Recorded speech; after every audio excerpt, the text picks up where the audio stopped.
My name is Dr. Gary Danelski.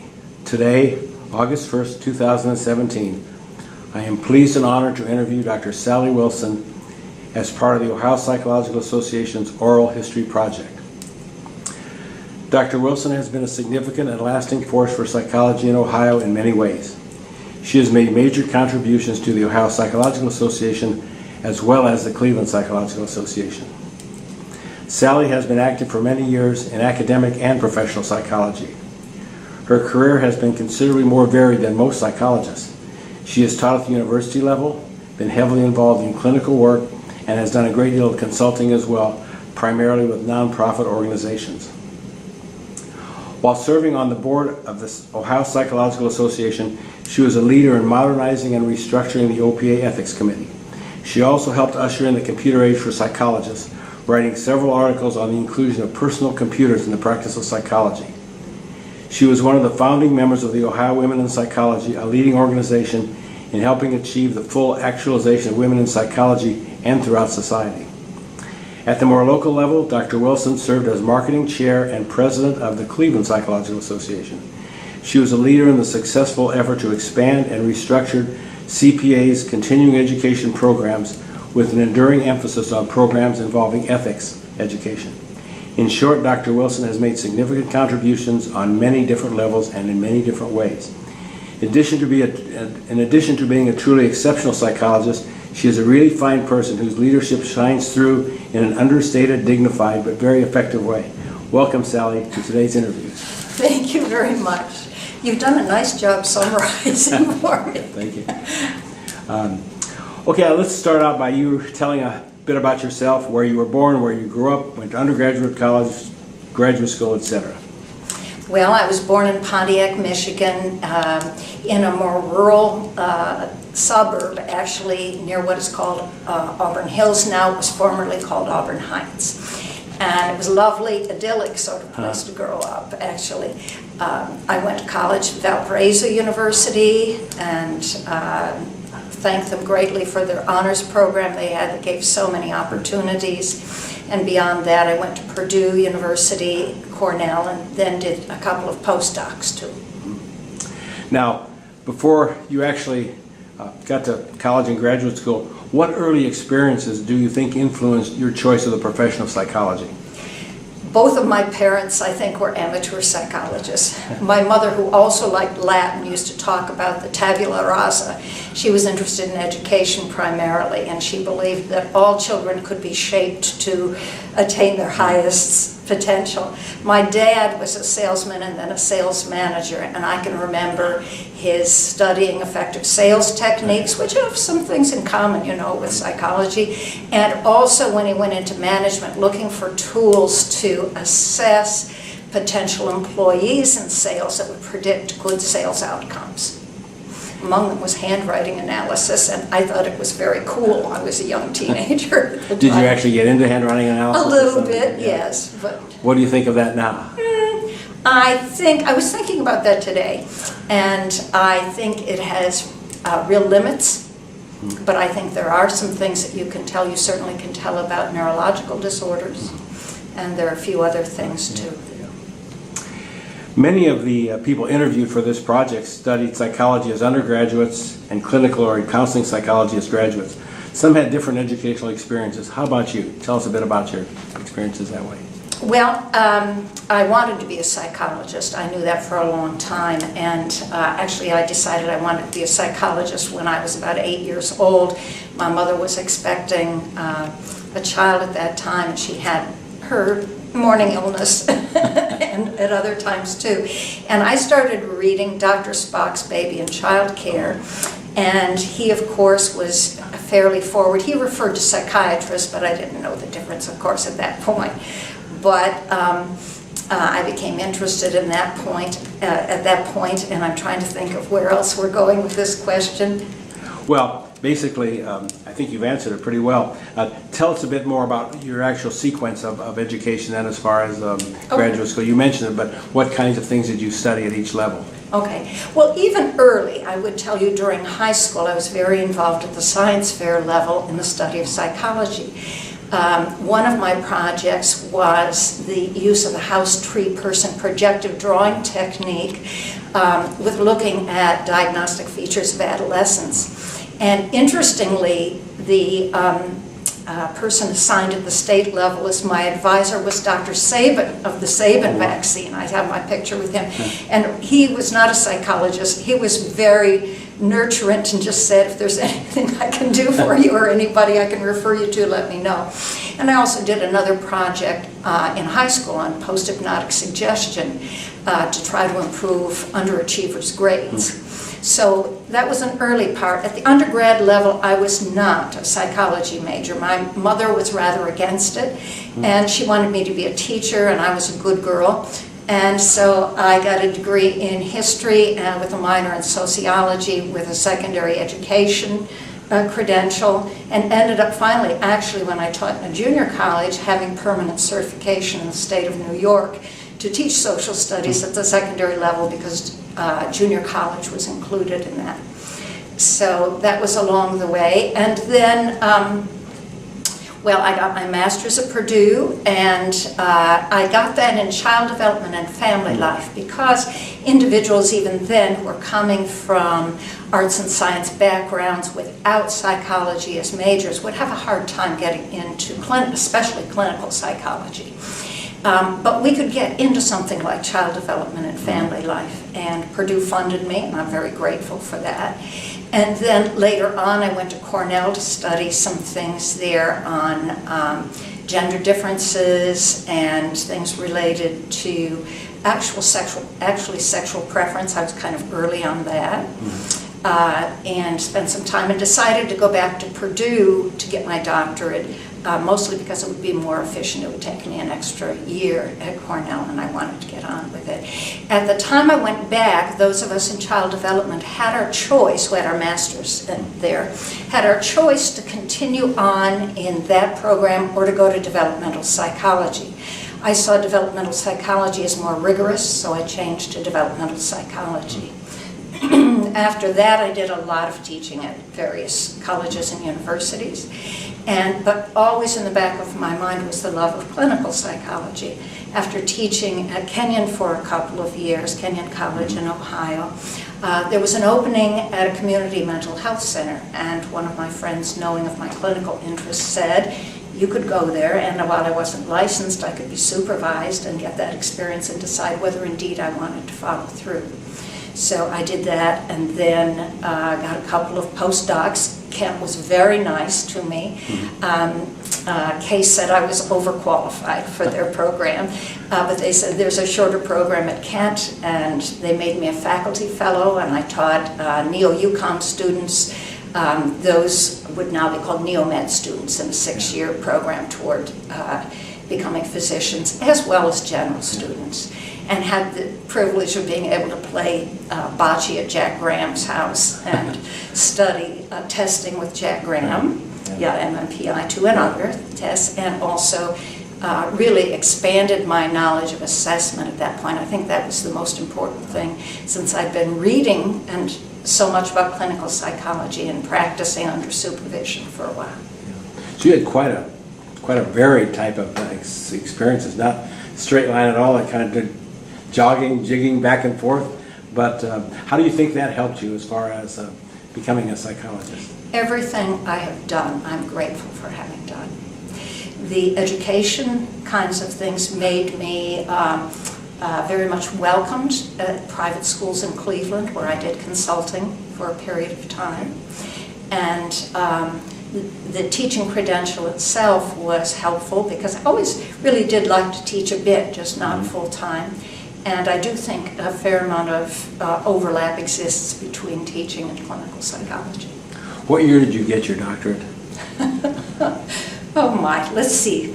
I'm thinking it was probably 77. 77, okay. I actually got mine about 10 years earlier, and I know in my program, and I was at Purdue as well, women had kind of a hard time. Yes. Did you find that too with yourself? Yes. Can you tell? Yes, and that was, I was the first woman in my family actually to go to college, and everybody was fine with that as long as I would become a teacher.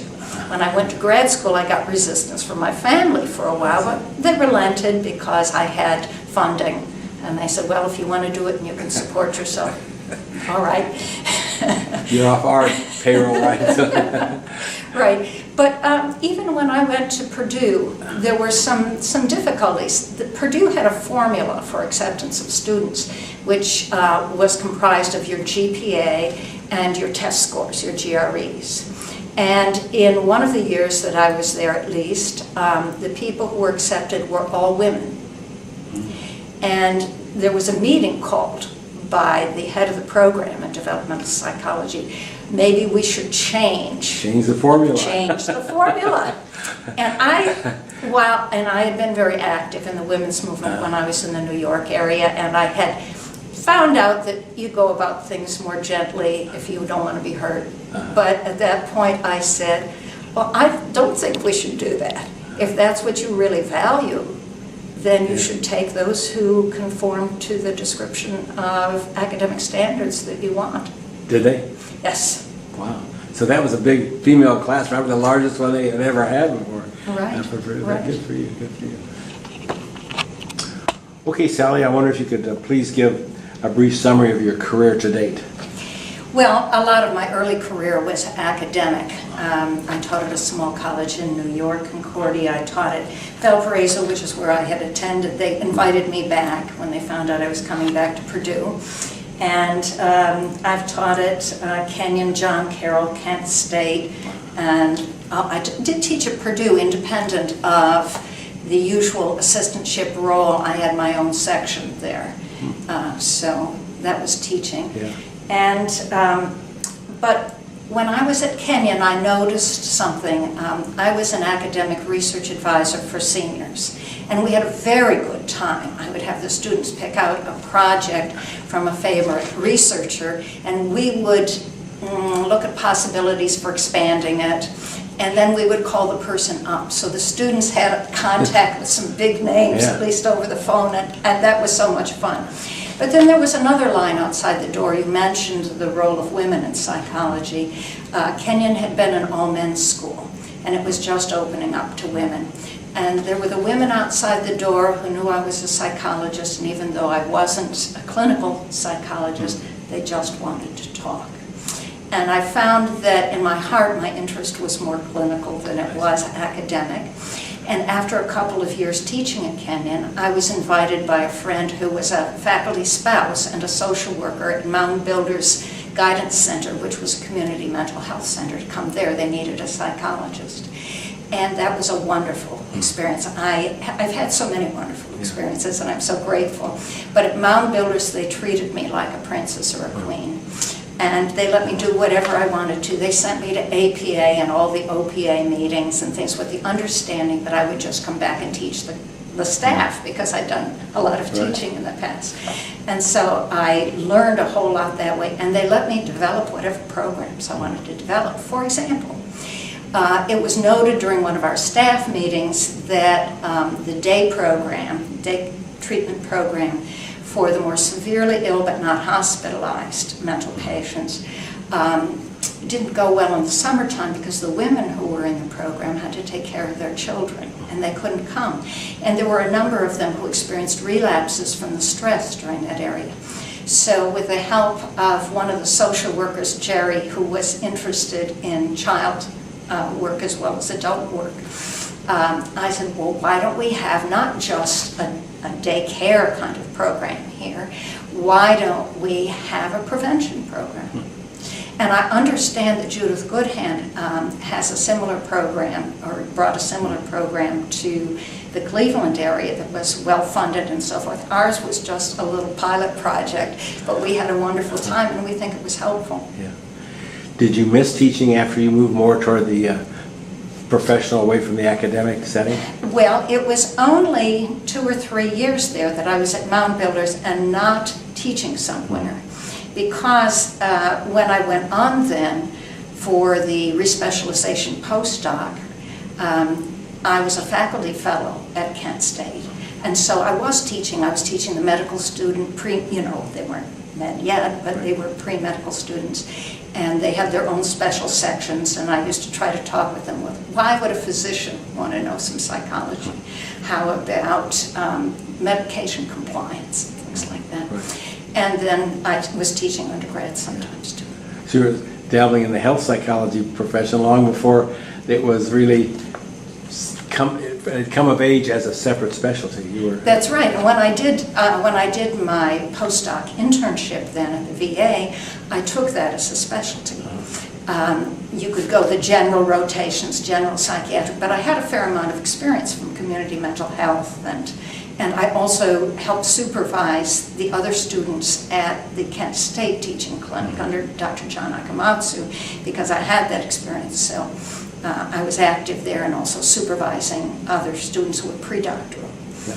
And so when I went to the VA, I asked for the medically related things, pain management, neuropsychology, and rehabilitation were all in that particular program. So I took that, and I really enjoyed that too. I learned a lot about biofeedback and did some research there that I did not finish the publication on. It was accepted to be revised, but I left it with my supervising psychologist to do there because unfortunately I was much more interested, well, fortunately and unfortunately, I was interested in getting on with practice. And so I worked with a quadriplegic, for example, on his ability to overcome an intention tremor, which is from cerebellar damage, using biofeedback, which would be engaging the frontal lobes to deal with what was back there. And he was able to learn after surgical opensplasty, where he could have a pincer grasp. He was able to learn to control the tremor enough so that he could sign his name and operate a motorized wheelchair, which gave him a lot of freedom. That's right, yeah. What do you feel have been your most important contributions to the field of psychology? Well, that was one, I think, the use of a specific use of biofeedback for a very medical kind of problem. Although, of course, his depression lifted as a function of this, too. He was depressed. So that was one of them. And, gee, I'm going to have to think about the other. I did some research in moral development, and I did some research in cognitive development, too. I consider those minor contributions. Then let's move over to the professional psychology. You became quite active in the Ohio Psychological Association, the Cleveland Psychological Association. Tell us about the ethics involvement that you had in terms of trying to revamp the whole program at the Ohio Psychological Association.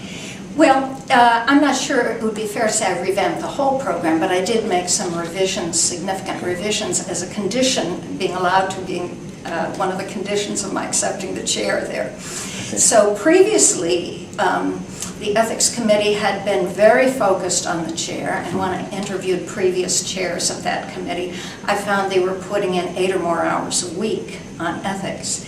And I thought, this seemed strange because when I was on the committee, I was doing a couple hours a month, it seemed to me, of homework or finding out information. So I decided that it would work better for a number of reasons to make it a case management system. The other thing that was happening at that time was that the legal involvements became greater. People were suing psychologists more. And it seemed to me that there needed to be more involvement. I mean, the board was not isolated from our work, our professional ethics work, but I wanted more integration there. And we had an attorney as an advisor to the ethics committee before I became chair, but I involved him more in that too. So more people became involved in the whole process. How do you think that helped the system? Well, it certainly was easier on the chair, but I think that people who had special interests who were on the committee in certain ethical areas had an opportunity then to go with it more and to, and even for their sakes to learn more about it. And that freed me up. I used to write ethics articles. I believe the OP used to come out monthly, didn't it? Yes, it did. Yeah. And I used to write a monthly page on ethics dealing with not only the kinds of things that we were dealing with in the committee, but also things that were up and coming that I read about or heard about elsewhere in contact with the APA, Ethics Committee. I see, yeah. You also became involved in helping psychologists make the leap to the computer age. Yes. You wrote articles in the Ohio Psychologist about that. Tell us a little bit about that. Well, one of my clients was from one of the computer companies and had his computer every time he would come in and a magazine about its use. And something came, I commented on, and I said, oh, you know, I don't know whether I'm ready for this. He said, you are ready for this. You really should be, should be doing this. And so basically, with my usual trust in human nature, I called Apple Computer in California, and after some conversations with various folks, they sent me a computer. The vice president from public relations said, you'll have a computer within a week if I have to give you one off my desk. Oh my. And so after that, I began to also interview people who were using PCs instead. You know, I didn't want to be a salesperson for Apple. Exactly. And so I interviewed them. I took a look at things like billing programs that psychologists in private practice could use, and but other kinds of things that were applicable. So I still can't say that I'm a great computer aficionado. I have some confidence in it, but I thought it's time to bring it forward. Well, you're one of the pioneers, and so you taught yourself along the way then. Yes. Yeah, that's good, that's good. You think psychologists have come a long way with computers these days? Oh, yes, heavens. Amazing. And you know, and that brings up a concern too. I cannot say I do the telepsychology.